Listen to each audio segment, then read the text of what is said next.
Assalamualaikum warahmatullahi wabarakatuh. Perkenalkan, kami dari kelompok 8 akan mempresentasikan tugas mata kuliah fikih dengan dosen pembimbing Muhammad Syabrina MPDI. Kami di sini membahas tentang kaifiat zakat. Sebelum kami mempresentasikan hasil tugas kami, perkenankanlah saya membacakan nama anggota kelompok 8, yaitu yang pertama Indah Febrianti, yang kedua Istiqomah, yang ketiga saya sendiri Muhibah Amalia.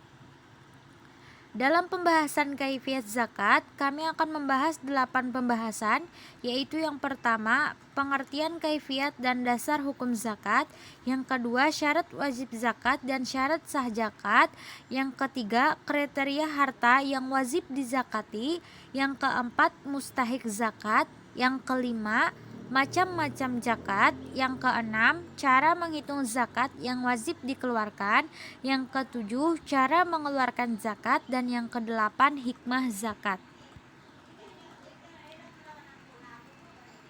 Langsung saja masuk ke pembahasan yang pertama, yaitu pengertian kaifiat dan dasar hukum zakat. Pengertian zakat. Makna kaifiat adalah keadaan menurut sifatnya, sedangkan zakat merupakan kata yang berasal dari bahasa Arab yang artinya mengambil sebagian harta dengan sifat-sifat tertentu untuk diberikan kepada golongan tertentu. Dasar hukum zakat. Dasar hukum zakat terbagi menjadi dua, yaitu dasar hukum zakat dalam Al-Quran. Al-Quran sebagai sumber pertama hukum Islam telah menjelaskan wajibnya zakat. Hal ini dapat dilihat di berbagai ayat, yaitu dalam surah At-Taubah ayat 103. Pentingnya zakat secara mendasar juga dijelaskan dari beberapa ayat yang lain seperti surah Al-Baqarah ayat 110. Kemudian yang kedua, dasar hukum zakat dalam as-sunnah atau hadis. Hadis pertama yang dapat dijadikan landasan hukum zakat adalah hadis yang disampaikan kepada Muaz ibnu Jabal ketika Nabi Shallallahu Alaihi Wasallam mengangkatnya sebagai utusan di Yaman. Kemudian masuk ke pembahasan yang kedua, yaitu syarat wajib dan syarat sah zakat. Syarat wajib zakat yaitu yang pertama merdeka, yang kedua Islam, yang ketiga balik dan berakal, yang keempat harta yang dikeluarkan adalah harta yang wajib dizakati, yang kelima harta yang dizakati telah mencapai nisab, yang keenam harta tersebut adalah milik penuh, yang ketujuh kepemilikan harta telah mencapai 1 tahun, yang kedelapan tidak berhutang, dan yang kesembilan melebihi kebutuhan pokok. Kemudian syarat sah zakat. Syarat sah zakat adalah hal-hal yang harus dipenuhi agar pembayaran zakat tersebut sah. Menurut syariat Al-Zuhali menyebutkan syarat sah pelaksanaan zakat ada dua, yaitu yang pertama niat.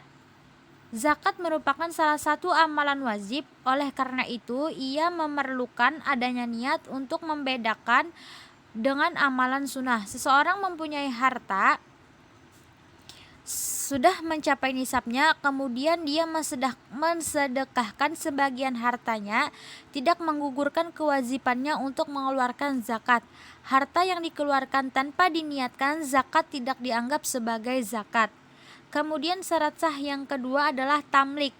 Tamlik artinya memindahkan kepemilikan harta kepada penerimanya. Harta yang sudah diniatkan zakat tapi belum diserahkan kepada mustahik belum sah disebut zakat, artinya kewajiban zakat pemilik harta tersebut belum terpenuhi. Kemudian pembahasan yang ketiga, kriteria harta yang wajib dizakati. Yang pertama, kepemilikan sempurna, yang kedua, berkembang produktif atau berpotensi produktif, yang ketiga, mencapai nisab, yang keempat, melebihi kebutuhan pokok, yang kelima, terbebas dari hutang, yang keenam, kepemilikan 1 tahun penuh atau haul. Kemudian masuk ke pembahasan yang keempat, yaitu mustahik zakat. Mustahik adalah orang-orang yang berhak menerima zakat.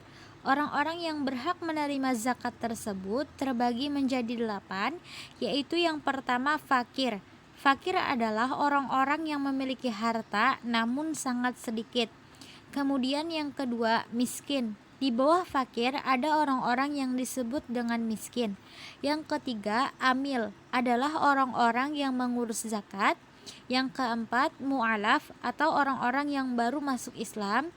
Yang kelima, rikab atau memerdekakan budak. Yang keenam, garim atau orang yang memiliki hutang. Yang ketujuh, fisabilillah, segala sesuatu yang bertujuan untuk kepentingan di jalan Allah Subhanahu wa taala. Dan yang kedelapan, ibnu sabil, musafir, orang-orang yang sedang melakukan perjalanan jauh. Untuk pembahasan yang selanjutnya akan dijelaskan oleh teman saya, yaitu istiqomah. Baik, selanjutnya kita akan membahas tentang macam-macam zakat. Zakat ini terbagi menjadi dua. Yang pertama itu zakat fitrah, yang kedua zakat mal. Kali ini yang pertama kita akan membahas zakat fitrah dahulu. Nah, menurut istilah syara, zakat fitrah adalah zakat yang wajib dikeluarkan oleh setiap muslim setahun sekali, berupa makanan pokok sesuai kadar yang telah ditentukan oleh syara. Hukum mengeluarkan zakat fitrah ini adalah fardu ain atau wajib bagi setiap muslim yang memiliki sisa bahan makanan sebanyak 1 sa atau sekitar 2,5 kg untuk dirinya dan keluarganya selama sehari semalam ketika hari raya. Selanjutnya ada syarat wajib zakat fitrah. Yang pertama ada Islam, yang kedua lahir sebelum terbenam matahari pada hari penghabisan bulan Ramadan, yang ketiga memiliki kelebihan harta dan keperluan makanan untuk dirinya sendiri dan untuk keluarganya. Waktu dan hukum membayar zakat fitrah. Tadi hukum zakat fitrah sudah jelaskan ya, bahwa hukumnya adalah wajib bagi setiap muslim. Selanjutnya adalah waktu. Waktu membayar zakat fitrah ini terbagi menjadi 5. Yang pertama yaitu waktu yang dibolehkan, yaitu dari awal Ramadan sampai hari penghabisan Ramadan. Yang kedua waktu wajib, yaitu mulai terbenam matahari penghabisan Ramadan. Yang ketiga yaitu waktu yang lebih baik atau sunnah, yaitu dibayar sesudah salat subuh sebelum pergi sholat hari raya. Yang keempat, waktu makruh, yaitu membayar zakat fitrah sesudah hari raya tetapi sebelum terbenam matahari pada hari raya. Yang terakhir, waktu haram, yaitu apabila sengaja dibayar sesudah terbenam matahari pada hari raya. Selanjutnya itu zakat mal atau zakat harta. Menurut bahasa, zakat mal atau harta ialah segala sesuatu yang diinginkan sekali oleh manusia untuk dimilikinya, memanfaatkan dan menyimpannya. Dan menurut syara, mal atau harta ialah segala sesuatu yang dimiliki atau dikuasai dan dapat dipergunakan.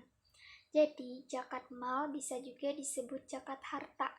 Zakat mal adalah kewajiban bagi umat Islam yang memiliki harta benda tertentu yang telah mencapai ketentuan nisab dan jangka waktu tertentu atau telah mencapai waktu haul. Kemudian syarat-syarat harta yang wajib dikeluarkan zakat hartanya yaitu harta tersebut harus didapat dengan cara yang baik dan halal. Kemudian harta tersebut berkembang dan berpotensi untuk dikembangkan. Lalu yang ketiga, milik penuh. Harta tersebut di bawah kontrol kekuasaan pemiliknya dan tidak tersangkut hak orang lain. Yang keempat, telah mencapai nisab. Maksudnya adalah telah mencapai jumlah minimal yang menyebabkan harta terkena kewajiban zakat. Kemudian sudah mencapai 1 tahun kepemilikan atau sudah haul. Yang keenam, sudah terpenuhi kebutuhan pokok. Kemudian harta benda yang wajib dizakati. Yang pertama ada emas dan perak. Emas dan perak ini, untuk emas nisabnya itu 93,6 gram dan untuk perak 624 gram. Haulnya 1 tahun dan kadar zakatnya 2,5%. Kemudian yang kedua, binatang ternak atau zakat an'am. Binatang yang biasanya harus mencapai nisab adalah unta, sapi atau kerbau, kambing, dan domba. Untuk unta sendiri nisabnya dimulai dari 5 ekor dan maksimal 124 ekor. Untuk haulnya semuanya 1 tahun dan kadar zakatnya berbeda-beda. Saya kasih satu contoh untuk misalkan kita punya 5 ekor unta, terus sudah haul selama 1 tahun dan kadar zakat yang harus kita keluarkan adalah 1 ekor kambing umur 2 tahun. Untuk sapi atau kerbau ini nisabnya dimulai dari 30 ekor sampai maksimal itu 70 ekor. Haulnya 1 tahun.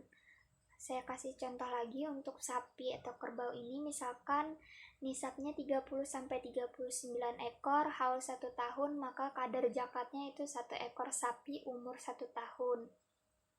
Kemudian kambing atau domba ini nisabnya dimulai dari 40 ekor sampai 300 ekor. Haulnya sama, yaitu 1 tahun. Saya kasih contoh, misalkan nisabnya 40 sampai 120 ekor, haulnya tadi 1 tahun, maka kadar zakatnya itu 1 ekor kambing atau domba. Kemudian yang ketiga, pertanian. Pertanian ini bisa dari jenis padi, biji-bijian, kacang-kacangan, umbi-umbian, buah-buahan, sayur-sayuran, rumput-rumputan. Untuk nisabnya, kalau padi itu 1.350 kg gabah atau 750 kg beras. Sisanya yang lainnya itu nisabnya 750 kg beras dan haulnya adalah setiap panen. Kadar zakatnya ini berbeda-beda, ada yang 10% dan ada yang 5%. Maksudnya yaitu apabila pertanian airnya alami dari air hujan atau sumber yang didapatkan dengan tidak mengeluarkan biaya, maka kadar zakatnya yaitu 10%. Dan apabila pertanian atau perkebunan ini pengairannya ada pengeluaran biaya untuk pengairan tadi, maka zakat yang dikeluarkan adalah 5%. Kemudian zakat profesi atau kontemporer. Nah, jenis hartanya ini macam-macam. Ada perdagangan, industri baja, industri pariwisata, real estate seperti perumahan atau penyewaan, jasa, pertanian, perkebunan, perikanan, pendapatan seperti gaji. Nisabnya yaitu 93,6 gram emas, haulnya 1 tahun, kadar zakatnya yaitu 2,5%. Untuk berlaku semua jenis harta yang sudah saya sebutkan. Yang kelima ada unggas. Untuk ketentuan zakat unggas ini disamakan dengan batas nisab emas, yaitu 93,6 gram. Kemudian barang temuan atau biasa disebut zakat rikas. Yang dimaksud barang temuan atau rikas ini adalah barang-barang berharga yang terpendam peninggalan orang-orang terdahulu. Adapun jumlah nisabnya seharga emas 93,6 gram. Bagi seseorang yang menemukan emas, maka minimal nisabnya adalah 93,6 gram dan dizakati 20% dari nilai emas tersebut. Sekian dari saya, selanjutnya akan dijelaskan oleh teman saya yang lain, yaitu Indah. Cara menghitung zakat yang wajib dikeluarkan. Yang pertama, menghitung zakat fitrah. Menghitung zakat fitrah ini ada rumus perhitungan. Zakat fitrah per orang sama dengan 3,5 liter dikali harga beras di pasaran per liter. Contoh, harga beras di pasar rata-rata 10.000 per liter. Maka zakat fitrah yang harus dibayar per orang sebesar 35.000. Jika dihitung dari segi berat, maka zakat fitrah per orang 2,5 kg dikali harga beras di pasaran per kilogram. Yang kedua, menghitung zakat mal. Sebagai ilustrasi, misalnya Bapak A memiliki uang atau emas senilai 80 juta. Ia juga memiliki aset lancar perniagaan senilai 20 juta. Jadi, total kekayaan yang sejenis nilainya adalah 100 juta. Ini artinya harta tersebut telah mencapai nisab 85 gram emas. Cara menghitung zakatnya, 100 juta dikali 2,5% sama dengan Rp2.500.000. Jadi, zakat yang dikeluarkan Bapak A adalah Rp2.500.000. Cara mengeluarkan zakat. Yang pertama, zakat fitrah. Zakat fitrah ini dikeluarkan di waktu-waktu tertentu. Zakat fitrah dibayarkan dengan tujuan untuk menyucikan diri kita. Zakat yang dikeluarkan untuk zakat fitrah biasanya berupa makanan pokok di daerah tersebut. Jumlahnya sendiri adalah senilai 3,5 liter atau 2,5 kg. Saat menyerahkan zakat, wajib membaca niat zakat fitrah. Zakat mal. Zakat mal. Di dalam zakat mal ini terdapat beberapa ketentuan dalam mengeluarkan zakat. Yang pertama, harus melampaui haulnya. Haul sendiri merupakan batas waktu dari kepemilikan harta yang kita miliki.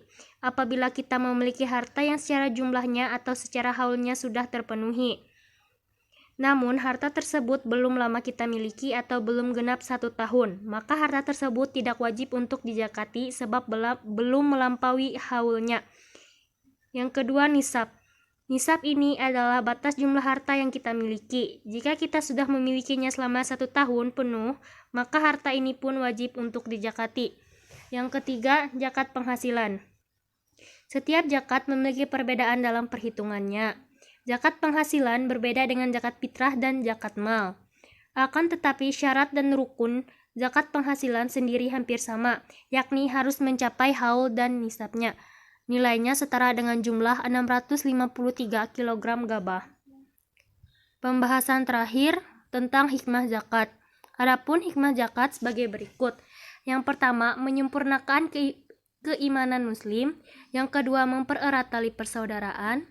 Yang ketiga, mencegah terjadinya tindakan kejahatan. Yang keempat, Allah berjanji akan menambah harta orang yang menyegerakan zakat. Yang kelima, meredakan amarah Allah Subhanahu wa Ta'ala. Yang keenam, menjauhkan diri dari siksa neraka. Yang ketujuh, merupakan sarana untuk membersihkan harta dan jiwa seorang muslim. Demikianlah presentasi kami tentang kaifiat zakat. Apabila salah kata, mohon dimaafkan. Wabillahi taufiq wal hidayah. Wassalamualaikum warahmatullahi wabarakatuh.